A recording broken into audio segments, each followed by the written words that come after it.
যারা মিথ্যা বা বিকৃতভাবে কোনো বক্তার বক্তব্য উপস্থাপন করে ফটোকার্ড, কন্টেন্ট ইত্যাদি বানিয়ে মানুষের ভাবমূর্তি নষ্ট করে ভিউ সংগ্রহ করে, তাদের এ কাজের কি গুনাহ হয় এবং পরিণতি কি হবে, এ বিষয়ে একটি নসিহা চাই। আমিও আগে এমন কিছু কন্টেন্টের প্রভাবে বিভ্রান্ত হয়েছিলাম এবং অনেক স্কলারকে খারাপ ভেবেছি। খুবই গুরুত্বপূর্ণ একটি প্রশ্ন, প্রিয় দর্শক। খুবই জঘন্য এবং অন্যায় একটি কাজ এটি। আমাদের সমাজে সোশ্যাল মিডিয়াতে আজকাল প্রচুর পরিমাণে এ ধরনের ফটোকার্ড আমরা দেখতে পাই। আমি নিজেও এর ভিকটিম।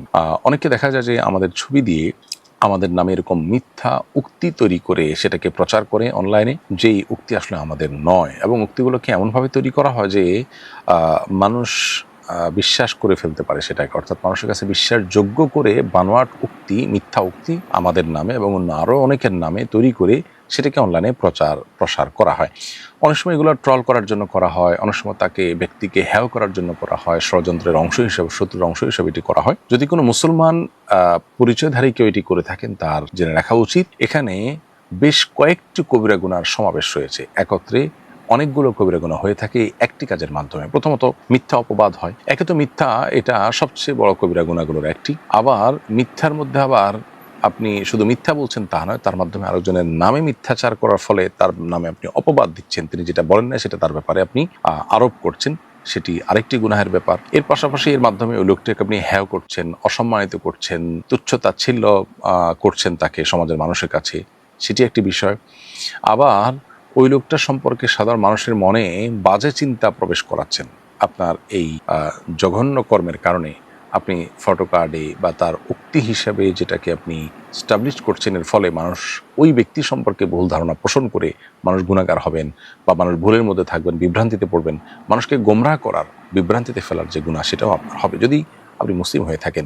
তবে ওলামা ইকরামের ব্যাপারে এই ধরনের ফটোকার্ড তৈরি করে তাদেরকে তাচ্ছিল্য করার বা তাদেরকে হেয় করার যে ব্যর্থ প্রচেষ্টা করা হয়ে থাকে, এটি মোস্ট প্রবলি ইসলাম বিদ্বেষী গ্রুপ এর দ্বারা হয়ে থাকে। যাদের মধ্যে আল্লাহর ভয় নেই, আখিরাতের ভয় নেই, তারা যদি এই কাজটি করেন, তো আমরা বলতে চাই তাদের বিবেক অন্তত তাদেরকে বাধা দেওয়ার কথা। আপনার সাথে কারোর শত্রুতা থাকলে আপনি যা খুশি তা করতে পারেন না, আপনি একটি অন্যায় কাজ অন্তত করতে পারেন না, লোকটির প্রতি অবিচার আপনি অন্তত করতে পারেন না। আমরা অবশ্য মুসলমান, আমাদেরকে কোরআন শিক্ষা দিয়েছে। আল্লাহ বলেছেন, ওয়ালা ইয়াজরিমান্নাকুম শানাআনু কওমিন আলা আল্লা তা'দিলু ই'দিলু হুয়া আকরাবু লিত্তাকওয়া। কোন সম্প্রদায়ের প্রতি তোমাদের কোনো কারণে শত্রুতা থাকতে পারে, এর মানে এই নয় যে তোমাদের এই শত্রুতার কারণে তার প্রতি কোনো অবিচার করা তোমার জন্য হালাল হয়ে যাবে, বরং বেইনসাফি করা তোমার জন্য কোনো অবস্থাতে জায়েজ নয়। সবসময় ইনসাফ বজায় আমাদেরকে রাখতে হয়। কোরআন কিন্তু সেই নির্দেশনা আমাদেরকে দিয়েছে। অতএব আমরা যদি মুসলিম পরিচয় দিয়ে থাকি, তাহলে সেক্ষেত্রে যত বড় শত্রু হোক না কেন, তার নামে মিথ্যা উক্তি বানিয়ে সেটা দিয়ে ফটোকার্ড তৈরি করে অনলাইনে মানুষকে বিভ্রান্ত করা, এটা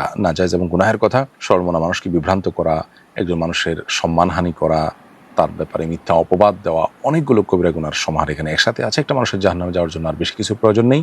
আর ইসলাম বিদ্বেষী কেউ যদি এরকম কিছু করে থাকেন, তার বিবেক অন্তত তাকে এই ধরনের কাজ থেকে বিরত রাখা উচিত। যদি তা না হয়, তাহলে তিনি শুধু অমুসলিম নন, তিনি বিবেচনাহীন একজন মানুষ। তার নিজের বিচার তার নিজের করা উচিত। আল্লাহ তাআলা আমাদেরকে এই ধরনের জঘন্য কর্মকাণ্ড থেকে বেঁচে থাকার তৌফিক দান করুন। কোনো অমুসলিম যদি কোনো কারণে আপনার রোষানল থাকে বা আপনি তার প্রতি আপনার কোনো কারণে ক্ষুব্ধ থাকেন, তার ব্যাপারেও আপনি এই মিথ্যাচার করার অধিকার ইসলাম আপনাকে দেয়নি, সে শিক্ষা ইসলাম আমাদেরকে দেয়নি।